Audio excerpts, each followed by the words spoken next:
بسم اللہ الرحمن الرحیم اللہم صلی علی محمد وعلی آل محمد کما صلیت علی ابراہیم وعلی آل ابراہیم انک حمید مجید۔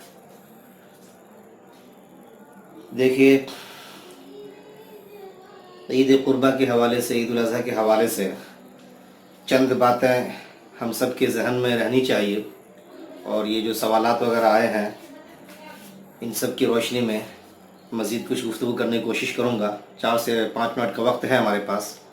سب سے پہلی بات تو یہ کہ ابھی جو یہ عشرہ چل رہا ہے، آج جو ہماری 20 سے تاریخ گئی ہے اور آئندہ جو تاریخ آئیں گے، ان تاریخ کے اندر 10 دن کا جو حصہ ہوتا ہے، پہلی تاریخ سے لے کر کے 10ویں تاریخ تک، اس کو ہم عشرہ ذی الحجہ کہتے ہیں۔ اس کی بڑی فضیلت آئی ہے۔ یوں کہہ لیجیے، احادیث میں باضابطہ یہ واضح ہے کہ رمضان کے بعد اگر کوئی مقدس دن اور مقدس گھڑی اگر ہے ہم مسلمانوں کے پاس، تو یہ 10 دن ہے عشرہ ذی الحجہ۔ احادیث میں باضابطہ ما من ایام کے اندر جو احادیث کے الفاظ احب الی اللہ، کہ اللہ تعالیٰ کو کوئی ایسا اور دن نہیں ہے جو اس دن کے اندر چیزیں پسند ہیں۔ اس میں تحلیل، التسبیح، التذکیر کے الفاظ ہیں کہ اللہ کو یاد کرنا، اور تحلیل، تسبیح، ان ساری چیزوں کا مذاکرہ کرنا، یہ اللہ کو بہت پسند ہے اور دنوں کے مقابلے میں۔ ایک تو اس عشرے کو ہم لوگ بہرحال بہت ہی غنیمت جانیں، اور دوسری چیز یہ کہ ہم جو 10ویں تاریخ کو عید قربان کو باضابطہ قربانی کریں گے، ہم اس قربانی کا تذکرہ قرآن کریم کے اندر ہے۔ سورہ حج کے اندر جو 34ویں آیت ہے، وَلِكُلِّ أُمَّةٍ جَعَلْنَا مَنْسَكًا لِيَذْكُرُوا اسْمَ اللَّهِ عَلَىٰ مَا رَزَقَهُم مِّن بَهِيمَةِ الْأَنْعَامِ، اس میں واضح طور سے کہا گیا، اللہ تعالیٰ فرما رہے ہیں کہ ہر امت کے اندر جو اللہ تعالیٰ کو ماننے والے رہے ہیں، ابتدائے آفرینی سے لے کے آج تک کہہ لیجئے، اس کو اللہ تعالیٰ نے قربانی جیسے عمل سے نوازا اور انہوں نے اس کو اپنایا۔ عَلَىٰ مَا رَزَقَهُم مِّن بَهِيمَةِ الْأَنْعَامِ، کہ اللہ کو یاد کر سکے، اللہ کا نام لے سکے ان چوپایوں پہ جو ہم نے انہیں دیا ہے۔ اور 30ویں پارے کے اندر جو اِنَّا أَعْطَيْنَاكَ الْكَوْثَرَ کے حوالے سے، سورہ کوثر مشہور ہے، اس میں فَصَلِّ لِرَبِّكَ وَانْحَرْ کے حوالے سے حسن بصری بہت ہی مشہور محقق گزرے ہیں، اہل علم جانتے ہیں آپ لوگ، انہوں نے کہا کہ فَصَلِّ اور وَانْحَرْ یہ دونوں کے دونوں صیغہ امر ہے، اور امر کا صیغہ وجوب کے لیے آتا ہے۔ تو پتہ چلا کہ عید قربہ اور عید الفطر جو نماز ہم پڑھتے ہیں بہرحال، تو یہ عید قربہ، عید اضحیٰ جو ہے، یہ نماز بھی واجب، اور اس دن وَانْحَرْ قربانی جو کرتے ہیں یہ بھی واجب، امر کے صیغے سے پتہ یہ چل رہا ہے۔ اور یہ وجہ ہے کہ جو ایک احناف کا اور دیگر لوگوں کا جو مسلک ہے، اس میں احناف بہرحال نمایاں ہے، ان کا کہنا یہی ہے کہ قربانی کرنا واجب ہے۔ دوسری چیز ہم یہاں پہ کہنا چاہیں گے آپ کو کہ بہت ساری چیزیں ایسی ہوتی ہیں جو شرعاً آپ کو لگتی درست ہے، لیکن جس ملک میں جہاں رہتے ہیں آپ، وہاں کا قانون، وہاں کا آئین، وہاں کی دستور جو ہوتی ہے، وہ آپ کو اس کی اجازت نہیں دیتی ہے، جس کو ہم کہتے ہیں قانوناً اجازت اس کی نہیں ہے۔ تو ہم جو قربانی کرنے جا رہے ہیں، بڑے جانور کریں، چھوٹے جانور کریں، ہم اس میں ہم یہ دیکھیں ہمیں کن کن چیزوں کو بہرحال اوائڈ کرنا ہے، کن کن چیزوں سے بچ کے رہنا ہے، کیونکہ غیر قانونی کام کرنے سے یا قانون کو ہاتھ میں لینے سے انسان کو بسا اوقات جان، مال، عزت و آبرو ہر چیز پہ بن پڑتی ہے۔ اور قرآن نے اسے منع کیا، وَلَا تُلْقُوا بِأَيْدِيكُمْ إِلَى التَّهْلُكَةِ کے الفاظ آئے ہیں کہ اپنے آپ کو ہلاکت کے ہاتھوں میں نہ ڈالو، تو اس کا بھی ہمیں خیال رہے۔ باقی جو بڑے جانور ہوتے ہیں، اونٹ، اس کی عمر کے بارے میں آپ لوگوں نے پوچھا ہے، تو اونٹ جیسے بڑا جانور ہے، اس کے لیے 5 سال کا ہونا ضروری ہے۔ اس کے بعد ہمارے ملک میں بھینس کی قربانی کرتے ہیں، اس کے لیے 4 سال، 2 سال کی عمر ضروری ہے، 4 سال نہیں 2 سال کی۔ اور اس کے بعد جو کہہ لیجیے کہ خصی ہے، بکری ہے، ان سب چیز کی جو قربانی ہم دیتے ہیں، اس کے لیے سال بھر کا ہونا ضروری ہے۔ ہاں، دمبا اگر ہو تو اس کو مستثنیٰ قرار دیا گیا کہ اگر وہ 6 مہینے کا ہی ہے لیکن بڑا اتنا دکھتا ہے جیسے کہ سال بھر کا ہو، تو آپ اس کو دے سکتے ہیں۔ یہ تو کتابوں میں پڑھ لیں گے، دیکھ لیں گے ہم۔ تو عمر کے حوالے سے یہ چیزیں آپ نے پوچھی تھی۔ دوسری چیز جو بارہا ہم نے یہ محسوس کیا ہے، کتابوں میں جس جانور کو قربان کرنا ہے، قربانی دینی ہے، اس کی صحت کے حوالے سے جتنی باتیں آئی ہیں ان سب کا ہم بہت ہی خیال رکھتے ہیں، لیکن افسوس یہ ہے کہ جو قربانی دینے والے لوگ ہوتے ہیں وہ کوشش نہیں کرتے کہ ہم بھی ایسے ہی صحت مند رہیں ہر لحاظ سے۔ جانور تو خیر اتنا مکلف نہیں، لیکن انسان مکلف ہے، تو اپنی سوچ کے حوالے سے، اپنی سمجھ کے حوالے سے، اپنی فکر کے حوالے سے، عمل کے حوالے سے ان کو بھی اتنا ہی صحت مند اور فٹ ہونا چاہیے، جس کا ہم خیال شاید کہ نہیں رکھ پاتے ہیں۔ تیسری چیز، عام طور پہ ان موقع سے بعض لوگ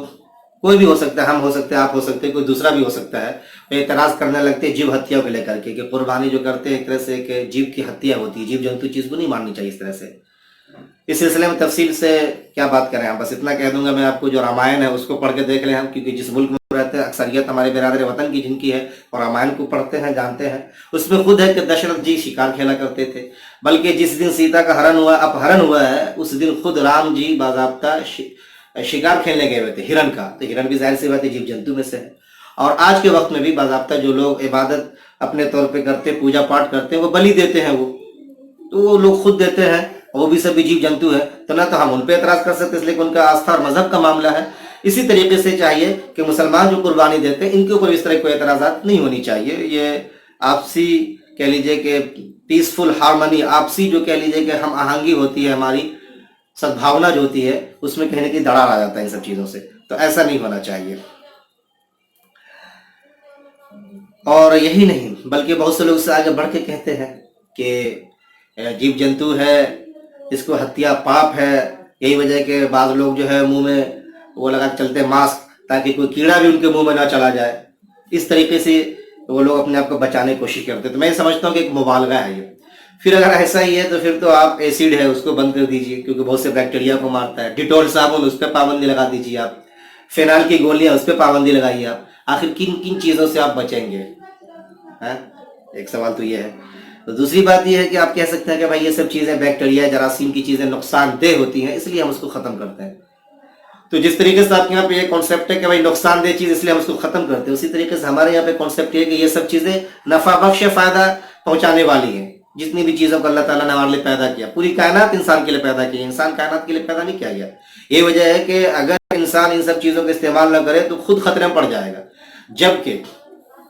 کائنات کی جو چیزیں ہیں وہ بلا انسان کے آرام سے رہتی آ رہی ہے، وہ ساری چیزیں آئندہ بھی رہیں گی، وہ اس سے خود سمجھ سکتے ہیں آپ۔ تو کن کن چیزوں سے بچیں گے آپ؟ تو آپ جراثیم سے اگر بچتے ہیں، یہ کہہ کے کہ بھائی نقصان دہ چیز ہے، تو ہم آپ سے کہیں گے یہ بھی ہماری نفع بخش چیز، ہم اس کو فائدہ اٹھاتے ہیں اور ہمیں اس کا پابند کیا گیا ہے کہ ہم اس سے فائدہ اٹھائیں، ہمارے لیے چیز بنی ہے یہ۔ اور پھر اس کے علاوہ چوتھی چیز اگر میں آپ سے کہوں تو ایک چیز آپ نے پڑھی ہوگی اکنامکس کے اندر، جو لوگ پڑھتے ہیں آج کل تو جدید معاشیات پہ کافی کچھ تھیوریز سامنے میں آئی ہیں،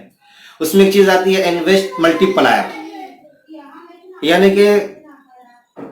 چند لوگ کسی کام کو لے کے اٹھتے ہیں اور اجتماعی طور پہ جب وہ کام ہوتا ہے تو پھر وہ کام ہوتے ہوتے ہوتے بہت سارے لوگوں کے لیے اس میں انویسٹ کرنے کا اور اس کے اندر نفع کمانے کا ذریعہ بن جاتی ہے وہ چیزیں۔ مثلا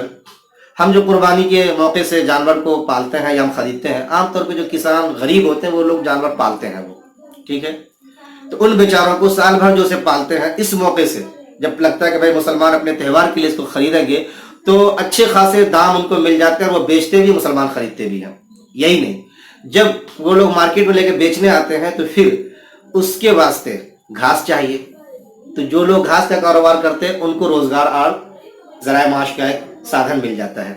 یہی نہیں، جب خرید کے آپ لے جاتے ہیں تو آپ کو رسی چاہیے گلے میں ڈالنے کے لیے، تو بہت سے لوگ ہوتے ہیں جن کو رسی کا کاروبار کرنے کا موقع اس میں مل جاتا ہے، اور یہ بلا کسی تفریق مذہب کے گھاس کا کام یا بکرا پالنے کا کام یا رسی بنانے کا کام یہ مسلم بھی کرتے ہیں، غیر مسلم بھی کرتے ہیں، تو جو بھی بیچارے چھوٹے موٹے غریب ہوتے ہیں ان سب کو اس میں ایک روزگار مل جاتا ہے، ایک طریقے کہہ لیجیے ٹیمپروری جاب ہی صحیح وہ ان کو مل جاتا ہے۔ اور پھر جب خرید کے ہم لے جاتے ہیں اور جس دن قربانی کرتے ہیں، قربانی کرنے والے جو بیچارے کسائی ہوتے ہیں ان کے لیے اجرت کا سامان بن جاتا ہے۔ گوشت، قرآن نے کہا لن ینال اللہ لحومها ولا دماؤها ولکن ینالہ التقوی منکم، کہ ساری چیزیں گوشت پوت ہڈی سب خون کھال تمہارے پاس رہ جاتے ہیں، ہمارے تو تقوی پہنچتا ہے۔ تو جو بہت سے ایسے غریب ہوتے ہیں، ہم لوگ یہاں پہ بہت سے ایسے غیر مسلم بیچارے آ جاتے ہیں جو پورے سال کبھی ان کو جو ہے کہ لیے مٹن نہیں ملا ہوتا، اس دن افراد کے ساتھ انہیں چیز مل جاتی ہے اور غیر مسلم کو بھی دیا جاتا ہے اور دیتے ہیں باضابطہ لوگ، تو ان لوگوں کا فائدہ گوشت والے دن ہوتا ہے۔ اس کے بعد چلیے آگے، لیدر انڈسٹری والے کو باضابطہ فائدہ ہوتا ہے کثرت سے، جب کھالیں ملتی ہیں تو پھر اس کے ساتھ جوتے بنائیے، جیکٹ بنائیے، والیٹ بنائیے، بیلٹ بنائیے، پرس بنائیے، بہت ساری چیزیں آج لیدر سے تیار ہوتی ہیں، بنائی جاتی ہیں، تو لیدر مارکیٹ لیدر انڈسٹری والے کے لیے کام مل جاتا ہے۔ یہی نہیں، اس کی جو ہڈی ہوتی ہے، شوگر صاف کرنے میں، چینی بنانے باضابطہ ہڈی کا استعمال کر لیتے ہیں لوگ، اس کے اندر جو آنت ہوتی ہے اس کے ذریعے سے باضابطہ ایسے دھاگے بنائے جاتے ہیں کہ ڈاکٹر جب کسی کو زخم لگ جاتا ہے، ٹانکا لگاتے ہیں، اسٹیچز لگاتے ہیں، تو سلائی کرنے کے لیے وہی